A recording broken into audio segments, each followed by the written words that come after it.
திவ்ய தரிசனம் நேயர்களுக்கு என்னுடைய அன்பார்ந்த நமஸ்காரம். நான் உங்கள் விஜயானந்த்.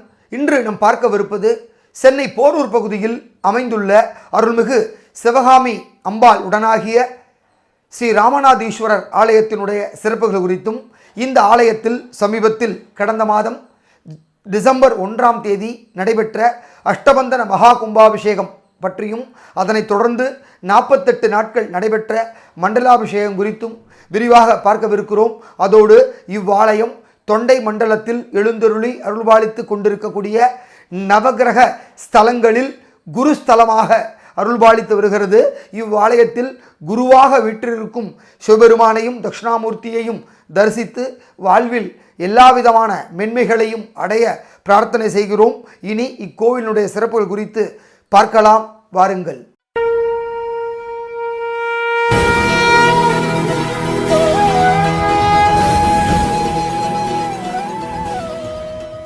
சென்னையில் ஒரு ராமேஸ்வரம், ராமேஸ்வரத்திற்கு நிகராக சென்னையில் ஒரு கோவிலா அப்படின்னு நம்ம புருவத்தை உயர்த்த வைக்கிற ஒரு ஆலயத்தை பற்றி தான் இப்போ நம்ம பார்க்க போகிறோம். இந்த கோவில் வேறு எங்கேயுமே இல்லை, சென்னை போரூரில் தான் இந்த கோவில் இருக்குது. அதாவது ஒரு சிவன் கோவிலில் பெருமா கோயிலில் கொடுக்குற மாதிரி சடாரியும் தீர்த்தமும் கொடுப்பாங்க அப்படின்னா அது இந்த கோவிலில் மட்டும்தான்.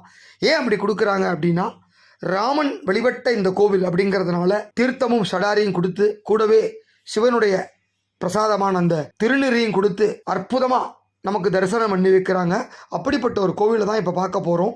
சென்னை போரூர் பகுதியில் அமைந்துள்ளது அருள்மிகு ராமநாதீஸ்வரர் ஆலயம். இங்கு இருக்கிற அம்பிகையினுடைய பெயர் சிவகாம சுந்தரி.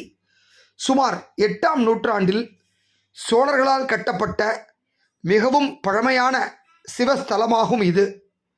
ராமன் சீதையை தேடிச் சென்றபோது இங்கு சிவனை வழிபட்டதால் இது உத்திர ராமேஸ்வரம் என்றும், சிவபெருமான் குருவாக அருள்பாலிப்பதால் குருஸ்தலம் என்றும் அழைக்கப்படுகிறது.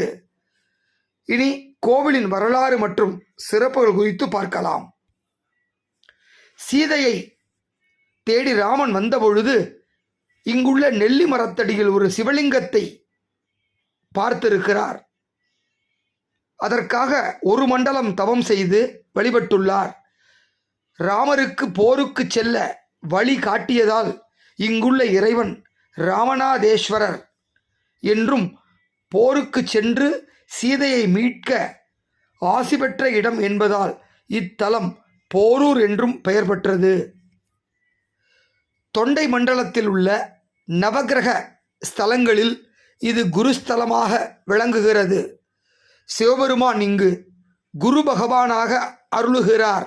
அதோடு ராமன் மகாவிஷ்ணுவாக மாறி சிவனை ஆறத் தழுவியதால் மூலவர் அமிர்தலிங்கமாக வழிபடுகிறார். ராமேஸ்வரத்திற்கு முன்னதாகவே ராமன் வழிபட்ட தலம் என்பதால் இது உத்தர ராமேஸ்வரம் என்றும் அழைக்கப்படுகிறது. இந்த ஆலயம் சென்னை போரூர் சந்திப்புக்கு அருகில் மிகவும் அமைதியான ஒரு சூழலில் அமையப்பெற்றிருக்கிறது. இப்படி சிறப்பு பெற்ற இக்கோவிலில் சமீபத்தில் மகா கும்பாபிஷேகமானது நடைபெற்று முடிந்துள்ளது.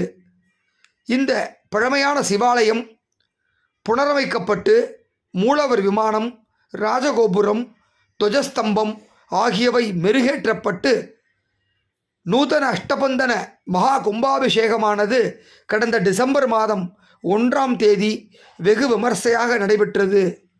இதில் ஆயிரக்கணக்கான பக்தர்கள் கலந்து கொண்டு ஈசனை மனமுருகி வழிபட்டு சென்றனர்.